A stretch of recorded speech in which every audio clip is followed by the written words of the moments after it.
The two officers who barged into this home were both indicted on felony assault charges, which were later dismissed. Now the family has hired an attorney who's hoping to make these law enforcement agencies pay for their officers' outrageous use of excessive force. It's scary. I mean, it puts a lot of fear in your soul. Jessica Clevenger still has nightmares about that moment when officers stormed into her home.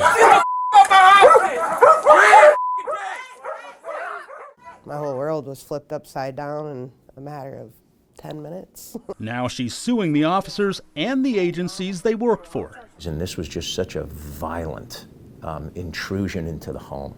That's what struck me. It happened on June 17th, 2022, around 3:30 in the morning. A resident of this New London trailer park called 911 to complain about his neighbor, James Perez. Huron County Deputy Noah Perry and New London Police Officer Brett Harrington respond to the call. After banging on the door, Perez's partner Jessica steps outside. I need to talk to James, not you. Oh, well, this is my house. Sorry, I can't help you.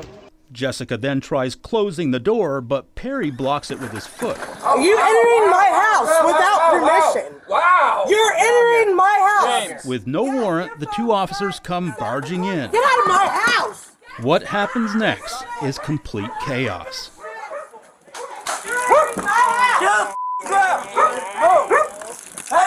And the next thing I remember was like strings shooting over my daughter. Harrington tases Perez with not one but two electric probes. Probably upwards of, hundreds of volts. Both Perez and Jessica are then arrested.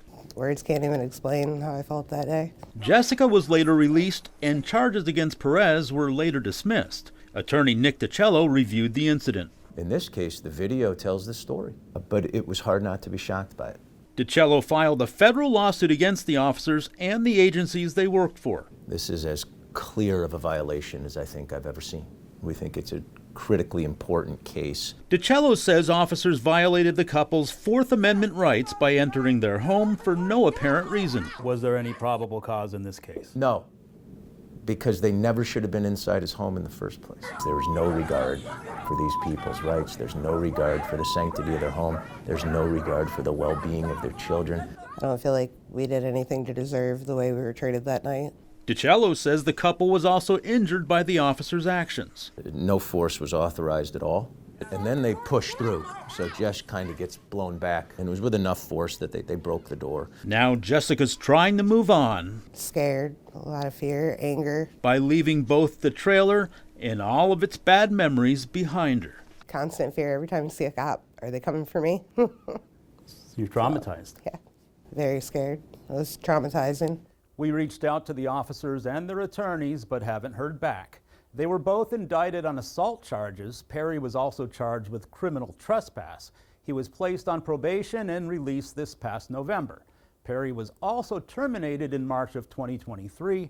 Charges filed against Harrington were later dismissed. He resigned from the New London Police Department and now works for the Medina Township Police Department. And they say he is a fine officer and hasn't received any discipline since he's been there. Mike Mason, 19 News.